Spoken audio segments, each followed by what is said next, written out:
Ang Alpha Kappa Rho International Fraternity and Sorority o AKRO ay isang fraternity na itinatag sa Pilipinas noong 1973. Ang frat na binubuo ng mga kalalakihan at kababaihan mula sa iba't ibang mga universidad ay orihinal na itinatag upang itaguyod ang katapatan, pagkakaisa at pagmamalaki sa frat sa kanilang mga miyembro. Ngunit nakarehistro na ito ngayon bilang International Humanitarian Service Fraternity and Sorority na naghihimok sa mga miyembro nito na makisali sa humanitarian projects at service para sa iba kung saan man mayroon nito. Ngayon, isa na ang AKRO sa pinakamalaking international fraternity sa buong mundo.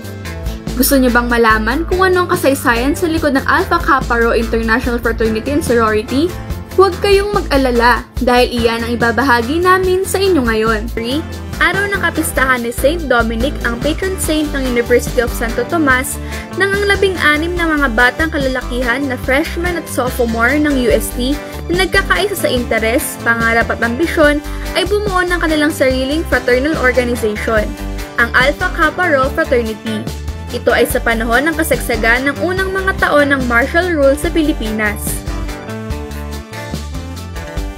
Ang frat na ito ay binuo noong mga panahon na ang mga miyembro ng ibang frat sa AB Commerce Building ng UST ay nagre-recruit ng potential neophytes.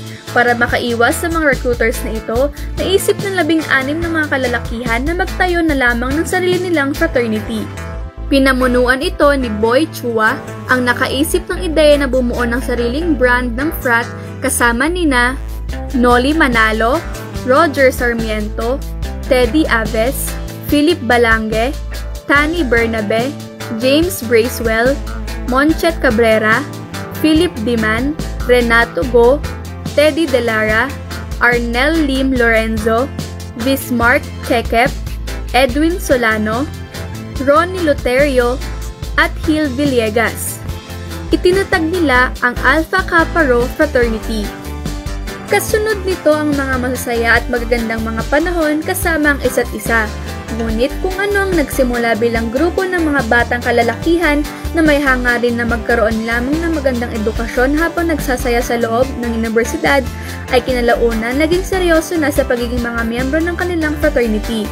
Hanggang sa unti-unti nilang nakuha ang atensyon ng mga mag-aaral na ikinabahala ng ibang fraternity sa loob ng universidad.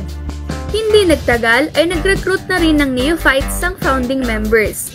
Tumaas ang tensyon sa mga fraternity sa loob ng universidad. Kaya naman, ipinakita ng AKRO ang kanilang true grit sa kasagsagan ng heightened emotions kahit na pilit na binubura ng iba ang pangalan ng Alpha Kappa Rho.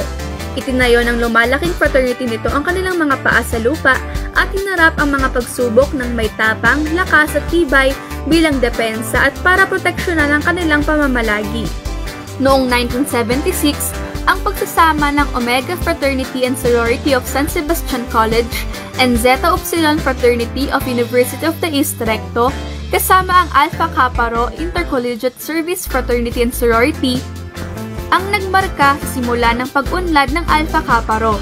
Lumago ng sobra ang bilang ng mga miyembro ng AKRO na naging dahilan upang maging isa ito sa pinakamalalakas na fraternity sa University Belt ng area. Noong 1975, ang pag-unlad ng AKRO ay dahil sa buong kooperasyon, lakas at determinasyon ng mga miyembro nito mula sa Far Eastern University, Philippine School of Business Administration, National College of Business and Arts, and San Sebastian College chapters, kasama ang tulong ng high school skeptrons na pinumunuan ni June Labo Pasaporte na dati ay tinatawag bilang Delta Kappa Rho of Junior Skeptrons. Ang 5 mga universidad na ito ang naging susi sa kaunlaran ng Alpha Kappa Rho Intercollegiate Service Fraternity and Sorority. Inilaan ni June Labo Pasaporte ang kanyang oras at buhay para sa AKRO. Binawian siya ng buhay noong July 17, 2003 sa edad na 45 sa Manila. Bukod sa adoption sa Alpha Kappa Rho Sorority, ang iba pang mga sororities at fraternities na may isang layunin sa AKRO ay sumama at nakiisa na rin sa Alpha Kappa Rho noong mga panahon na iyon.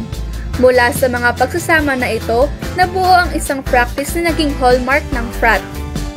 Ang kanilang tradisyonal na handmark at handclasp ang naging tipan na pinagkasunduan ng mga namumuno mula sa Alpha Kappa Rho at Omega Fraternity and Sorority, INC.